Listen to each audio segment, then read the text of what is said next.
I never believed in fate until the night he spoke my name. It was a Tuesday, soaked in rain, the kind that paints Tokyo streets in silver. I had left my sketchbook at the cafe near Shibuya Station, and when I went back for it, he was there, leaning on the counter, fingers wrapped around the worn leather cover like it already belonged to him. "Karu Mizuno," he said, reading the small name on the corner. His voice was low, unhurried. "You draw people the way some people pray." I froze. No one talked like that. Not in this city. "That's mine," I managed, trying to sound polite. He didn't hand it over immediately. He just looked at me. Really looked. And for a moment it felt like the rest of the cafe had disappeared. The music, the hiss of milk, even the clock stopped counting. Then he smiled, small and precise. "I know." He placed the sketchbook in my hands. When our fingers brushed, I felt it, an electric stillness that wasn't excitement, but something darker. Curiosity, maybe, or recognition. I should have thanked him and left, but instead I asked, "Have we met before?" He tilted his head. "Not yet." His name was Rin Kurisawa. He said he was a photographer, though I never saw him with a camera that night. We ended up talking until the cafe closed. He asked questions no stranger should ask about what loneliness looked like, what color silence had. I laughed awkwardly, pretending not to notice the way his eyes memorized every movement I made. When I left, he followed me to the door. "Karu," he said softly, "do you always walk home alone this late?" "Yes." "Then I'll walk with you." It wasn't a question. Still, something in me welcomed it. I've been alone for too long, living inside my art and my own quiet routines. Maybe I wanted someone to break the silence. He held his umbrella, so it covered me more than him. Rain soaked his shoulders, but he didn't seem to mind. "Do you believe that people meet for a reason?" he asked as we crossed the bridge. "I believe people meet and then leave," I said. He smiled again, faint, like he was filing the answer away. "Then maybe I'll prove you wrong." The next morning, he texted me. "Good morning, painter of rain." I hadn't given him my number. My hand trembled as I typed. "How did you get this?" He replied, "You wrote on the receipt last night." I hadn't, but somehow I didn't press it. We started seeing each other often. Coffee after work, long walks through narrow alleys where lanterns flickered against wet walls. He told me stories about places he'd photographed. Empty train stations, hotel rooms where someone had just left. His world sounded like mine, beautiful and lonely. When I showed him my apartment, a small room filled with canvases, he looked around like he was cataloging every detail. "You live like a ghost," he murmured. "Maybe I am one," I said. He touched my wrist then, lightly. "Not anymore." Weeks passed. I learned that Rin didn't talk much about himself. He never mentioned family, or friends, or even where he lived. But he remembered everything about me. He knew when I skipped breakfast, when I stayed up too late drawing, when I forgot to lock the balcony door. Once, he texted, "You left your window open again." I stared at the message for a long time. My apartment was on the 7th floor. When I asked how he knew, he replied, "I just do." That should have scared me. Instead, I felt a strange warmth. Someone was watching. Someone cared enough to notice. One evening, I found a photograph slipped under my door. It was me, standing by the river, sketching. I hadn't known anyone was there that day. On the back was a line written in his elegant handwriting. "Even when you're not looking, I see you." I told myself it was romantic. I pinned the photo above my desk like a charm against the loneliness. But as days passed, the image started to unnerve me. My posture, my expression, he had caught something too private, like he'd stolen a thought. When I mentioned it, he only said, "You looked peaceful." I wanted to keep that. Asked next time, I told him. He smiled without humor. You'd have said no. He was right. And somehow that made me hate myself a little. Winter crept in. We spent nights drinking cheap wine in my apartment while the city hummed below. He watched me draw. Sometimes he'd stand behind me, close enough that I could feel his breath. "You draw people disappearing," he whispered once. "Are you afraid of being left?" I laughed. "Who isn't?" He leaned closer, lips almost to my ear. "Then don't leave me." It sounded like a promise, but underneath was a plea. One so quiet I almost missed it. The first time he showed anger was small, almost delicate. We were in a bookstore. I ran into an old colleague, June, who hugged me hello. Rin's expression didn't change then, but later, as we walked home, his silence pressed like glass. "What's wrong?" I asked. He said calmly, "I don't like people touching what's mine." I stopped. "I'm not yours." He looked at me, then, eyes so soft it hurt. "Not yet," he said again. That night, I couldn't sleep. His words echoed until dawn. When I finally drifted off, I dreamed of hands closing around my throat, but gently, almost tender. He began leaving things in my apartment: a toothbrush, a shirt, a book he claimed I'd love. One day, I found a spare key on my table. I hadn't given him one. "You can come in any time," he said when I confronted him. "I just wanted you to know that you don't have to be alone." I should have asked for the key back. Instead, I nodded. Maybe I was afraid of what would happen if I didn't. It was subtle at first, how he started choosing my clothes, telling me which clients to take, which galleries weren't worth my time. "They don't see your real work," he said. "Let me protect you from them." He spoke like a lover, but his eyes watched like a warden. Still, part of me felt safe. He made decisions so I wouldn't have to. He filled the empty spaces of my life with his presence until there was no room left for air. When friends called, he answered. When I wanted to go out alone, he followed, just to be sure. Sometimes I wondered if I loved him, or if I was just addicted to being seen. One night, I woke to the sound of footsteps. Ren stood by the window, looking out at the sleeping city. Moonlight traced the sharp line of his jaw. "Run," I whispered. He turned slowly. "I had a dream you left," he said. "I came here to make sure you didn't." "You have a key," I reminded him. He smiled faintly. "Exactly. I should have been angry, but the sadness in his voice broke me instead. I walked to him, touched his hand. "I'm still here." He looked at me with something like relief, then cupped my face. "Don't ever say that like it's temporary." I wanted to promise him forever, but the words stuck in my throat. Something about the way he said ever felt like a warning. From then on, the lines blurred. I stopped meeting friends. I drew less. When he wasn't around, I felt restless, half alive. He became the rhythm of my days, texting when to wake up, when to eat, when to rest. If I didn't answer fast enough, he'd show up at the door, breathless and scared. "I thought something happened to you," he'd say. "Run, it's been 10 minutes. 10 minutes can change everything." I started believing him. Then came the night of the storm. Lightning split the sky while we sat on the floor, the lights flickering. He held my face between his hands, eyes wild. "If I disappeared," he asked, "would you look for me?" "Of course." He shook his head. "Not enough. You'd move on. You'd draw someone else. I can't stand that." His grip tightened. "Not hurting, just desperate. Say you won't." "I won't," I whispered, because the fear in him was contagious. He exhaled shakily, then pressed his forehead to mine. "Good. Then we'll never have to be apart." The storm passed, but the quiet afterward felt heavier than the thunder. Days later, I found another photograph in my sketchbook. This time, it wasn't of me. It was of Run, standing behind me while I slept. I could see my own body in the frame, vulnerable, unaware. My stomach twisted. When he came over that evening, I confronted him. "You took this while I was asleep?"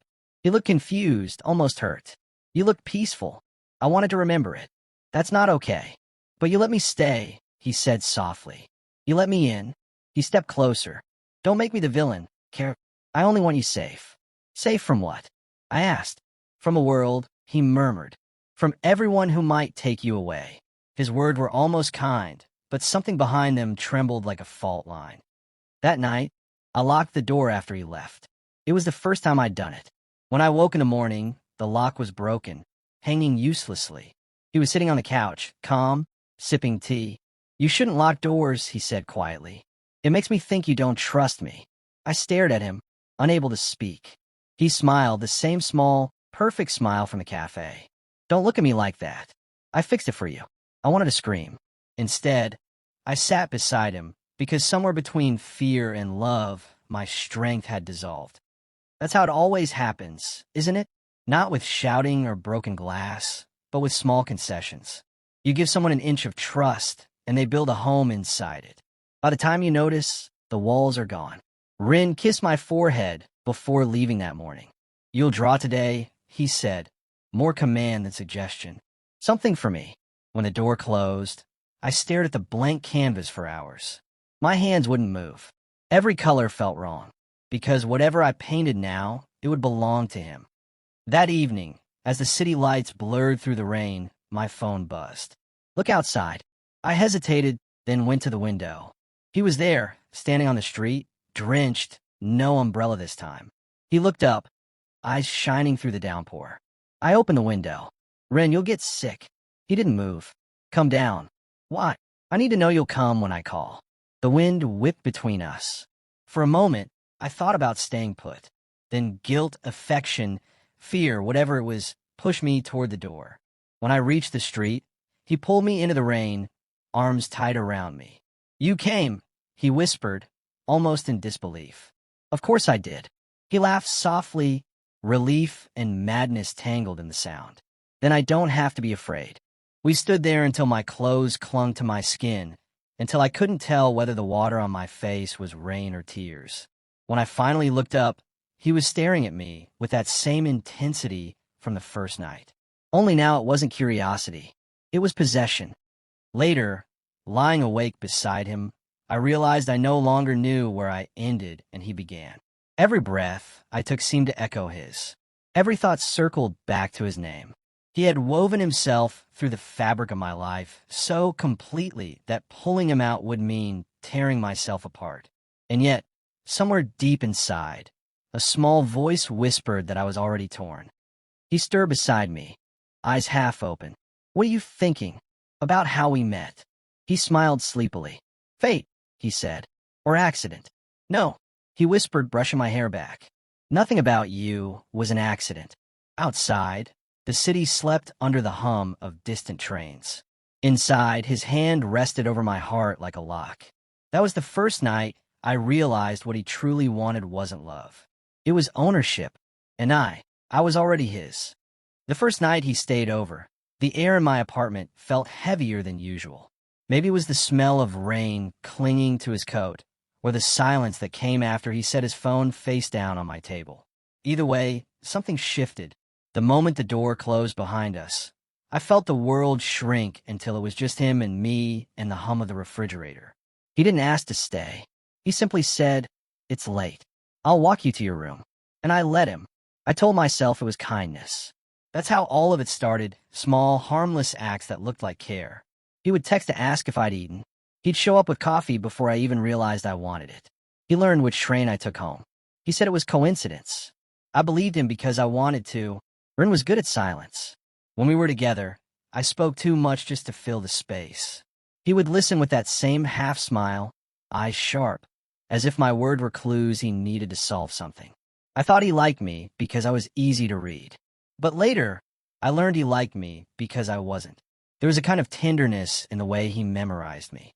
He remembered the cracks in my ceiling, the chipped mug I refused to throw away, the song I always played when I drew at night. I should have felt loved. Instead, I started feeling watched. One morning, I woke up and found the mug replaced. A new one. Same shape. Same color. No cracks. When I asked him about it, he only smiled. "It looks sad," he said. And I laughed because what else could I do? That's how he worked. He fixed things that weren't broken until I couldn't tell the difference anymore. I tried to keep distance. I told him I needed space to work, that deadlines were killing me. He agreed easily, too easily. The next day, he sent flowers to my publisher with my name on the card. They called to congratulate me on having such a devoted partner. I didn't know how to explain that I hadn't told anyone about him. When I confronted him, his voice stayed calm. "I just wanted them to know you're loved." His tone made it sound so simple, so reasonable, that I almost apologized. Almost. That night, I dreamed of hands closing around mine, guiding my pencil as I drew. When I woke up, my sketchbook was open on the desk. A portrait stared back at me. Ren's face, drawn in my own style, but not by my hand. He'd been here while I slept. He denied it, of course. Said I'd probably forgotten drawing it. He looked so sure that for a moment I doubted myself. That was the beginning of the doubt, small as a pinprick, then spreading until everything bled through. He started coming to my studio uninvited. Sometimes he'd just sit on the floor, watching me work, saying nothing. I used to think silence was peaceful. With him, it became a cage. Every time I looked up, His eyes were already waiting. Doesn't it bother you? I asked once. What? That you never talk much. He smiled. Why talk when I already know what you'll say? It should have scared me more than it did. Instead, I felt a strange relief, like being seen fully, even if it hurt. The longer we were together, the more I forgot how to be alone. If he didn't text, I couldn't focus. If he was late, I'd check the window every few minutes. I told myself it was love, but it felt more like withdrawal. One evening, my friend Yuki dropped by. We hadn't seen each other in months. We talked for maybe an hour before Ron appeared at the door, expression blank. He said he'd been passing by. Yuki left soon after. I didn't hear from him again. When I asked Ron about it, he only said, "Some people don't deserve your time." And I nodded, even though I didn't know why I agreed. Winter came fast that year. The city turned gray, the light thin and brittle. Ron started staying longer, days at a time, until his things quietly replaced mine. A toothbrush, a shirt in my closet, his cologne on my pillow. He had a way of filling spaces without asking. Once, while I was sketching, he came up behind me and placed his hands on my shoulders. "You're drawing him again," he said. I froze. It was a portrait of a client, nothing more. But the softness in his voice hid something cold underneath. I said, "It's work." He leaned down, whispering against my ear.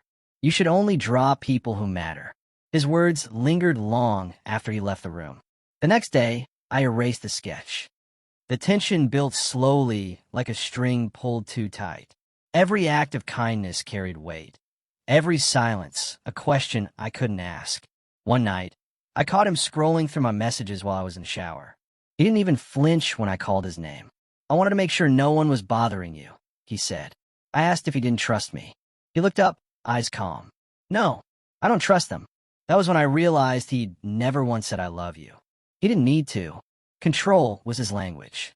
Still, I stayed, because by then, leaving felt impossible. He had woven himself into my routines, my work, my breathing. Even my drawings started to change. Every face began to look like him. Then came the night of the exhibition. My publisher insisted I show a new series, something personal. I painted portraits, blurred faces, half in shadow. People called them haunting. Only Rin saw what they really were. Pieces of him hidden in every canvas. After the opening, he stood beside me, hand on my back, smiling for the cameras. To everyone else, he looked proud, but his fingers pressed a little too hard, guiding my body closer. When a journalist asked who my muse was, he answered before I could. "I am." I laughed it off, pretending it was a joke. But his tone wasn't playful. Later, when the crowd thinned, he whispered, "Don't forget it." That night, he disappeared without a word. I thought maybe he was angry. I stayed awake till dawn, waiting. When I finally stepped outside, there he was, standing across the street, eyes fixed on my window. He didn't move, not even when I called his name. The next morning, my phone buzzed with messages from unknown numbers. Photos of me walking to the store, sketching by the window, sitting alone at the cafe. Every angle precise. No captions, just images. I didn't need to ask who sent them. When I confronted him, he looked almost hurt. "I just want to know you're safe," he said. I said, "This isn't love." He stepped closer, eyes soft. "Then what is it?" I couldn't answer, because part of me still wanted to believe it was love, that the watching, the control, the fear was proof of how deeply he cared. He kissed my forehead, gently, almost tender. "You'll understand soon," he murmured. After that, he started keeping a key to my apartment. I never gave it to him, but somehow he had one. Sometimes I'd come home, and the lights would already be on, the window open, a cup of tea waiting. The temperature of the tea told me how long he'd been gone. I told myself I was fine, that as long as I kept my head down, he'd calm down. But every day, his presence grew heavier, like a shadow that followed even when there was no light. Then, one evening, while I was sketching, the power went out. Total darkness. My hands shook as I searched for my phone. Before I could turn on a flashlight, I heard his voice behind me. "Why are you scared?" I froze. "Run." He stepped closer, his silhouette just a darker shade of black. "You used to like it when I surprised you." "I didn't know you were here," I said, forcing my voice to stay calm. "I never left," he whispered. The lights flickered back on. He stood a few feet away, smiling, as if nothing was wrong. "You should rest," he said. "You look tired." Then he left, closing the door softly behind him. For days afterward, I couldn't draw. My hand refused to move. Every time I picked up the pencil, I saw his shadow in the corner of the page. My editor called, worried. I told her I was fine, that I just needed time. But the truth was simple. I was afraid of what I might create next. Because somewhere inside, I knew that whatever I drew, he would find a way to make it about him. One evening, I found a letter slipped under my door. No name, no return address, just one line written in Ren's neat handwriting. "You're mine, even when I'm not there." I stared at it until the words blurred. Then I burned it, watched the paper curl and blacken. But even as smoke filled the room, the words stayed etched in my mind. That night, I dreamed of the cracked mug again, whole, perfect, and empty. When I woke, the real one was back on my table. I didn't see Ren for 3 days after the letter. The city felt too quiet without him, too open, as if the air had forgotten how to wrap around me. At first, I thought I was free. Then I realized I was waiting. Every sound outside my door made my chest tighten. I told myself I wouldn't call him. I even deleted his number. But my phone screen stayed lit until dawn each night, just in case he called me first. On the 4th morning, a delivery arrived. A small package wrapped in plain paper. No note, no sender. Inside was a sketchbook, the same brand I used, the same paper, the same size. Except this one was filled already. Every page was me, sleeping, drawing, smiling, crying. Some scenes I recognized, some I didn't. And in the corner of each drawing, a small red mark, his initials. I stared at the last page for a long time. It was blank, except for one sentence at the bottom. "Finish it." I dropped the book and left my apartment for the first time in days. I walked without direction, letting the noise of the city drown out the voice in my head. But every reflection, shop windows, puddles, train doors, showed me his eyes, calm and patient. That night, I couldn't sleep. The silence pressed against me like a hand on my throat. I turned on all the lights, but even brightness couldn't chase him away. When the phone rang, I answered without thinking. "Kearu." Just hearing my name and his voice made my knees weaken. "Where are you?" I whispered. "Here," he said. "Always here." I hung up, but the line stayed alive. His breathing filled the room, soft and steady, until I couldn't tell if it was coming from the phone or from somewhere behind me. The next day, I went to the police. I didn't tell them everything. How could I? I said someone was following me, sending messages. They asked for proof. I showed them the sketchbook. One officer flipped through the pages, his brow tightening. "Do you know who did this?" I opened my mouth, but no sound came out, because even now, I didn't want to say his name. Speaking it felt like inviting him in. They promised to look into it. I walked home through streets that suddenly looked unfamiliar. Every shadow seemed to move. When I reached my door, it was unlocked. Inside, everything was where I left it, except for one thing. The sketchbook sat open on my desk, the blank page now filled. It was a drawing of me standing in the doorway, holding the sketchbook. The line beneath read, "You shouldn't have gone." That night, I packed a bag. I told myself I'd go anywhere, Osaka, Sapporo, it didn't matter. Somewhere he couldn't reach. But halfway down the stairs, I heard his voice. Running away again, he stood under the flickering hallway light, hands in his pockets, expression calm. "I told you to wait," he said. I backed up a step. "Run, please. This has to stop." "It's already stopped," he said softly. "You just haven't noticed yet." He stepped closer. My back hit the wall. His eyes were so gentle, they almost made me cry. "You said you wanted to be seen," he whispered. "I saw you. Every version of you. Isn't that what love is?" I shook my head. "No. Love lets you breathe." He smiled faintly. "Then breathe, Kearu." The hallway lights went out. When they came back on, he was gone. Only his scent remained, faint like smoke after a fire. The following weeks blurred. I moved through them like a ghost. I stopped drawing. I stopped answering calls. Every creak of the floorboards felt like footsteps. Every knock made me freeze. The only thing that kept me moving was the belief that he might be watching. If I looked normal, maybe he'd stay calm. Then, one morning, a letter arrived. Same handwriting, same neat precision. Come to the river. One last time. The words felt final, like a closing door. I should have burned it. Instead, I went. The river was quiet, fog thick over the water. The city lights glimmered faintly behind me. He stood by the railing, facing the water, hands clasped behind his back. I didn't think you'd come, he said without turning. You asked. I answered. I always come. He laughed softly. That's why I loved you. For a moment, the world went still. Then he turned, eyes softer than I remembered. Do you remember what you said the night we met? I frowned. I said a lot of things. You said you like people who look at you as if they already know the ending. He tilted his head. That's why I looked at you that way. The air between us felt thin. I wanted to step closer and run, both at once. He reached into his coat and pulled out my old sketchbook, the one I'd thought I burned. You shouldn't destroy art, he said. It remembers. He handed it to me. My hands trembled as I opened it. The pages were empty. I thought. He smiled. Now you can start again. We stood there for a long time, listening to the water move beneath the bridge. Then he said quietly, Do you still draw me? I shook my head. Not anymore. That's good, he murmured, because I still dream of you. For the first time, his voice sounded tired. The control, the edge, it was gone. What was left was something softer, sadder. I never wanted to hurt you, he said. I just didn't know how to stop. He stepped closer. The fog swallowed the space between us until I could see only his eyes. If I disappear, he whispered, will you remember me the way I remember you? I opened my mouth to answer, but the wind carried his words away. When I blinked, he was gone.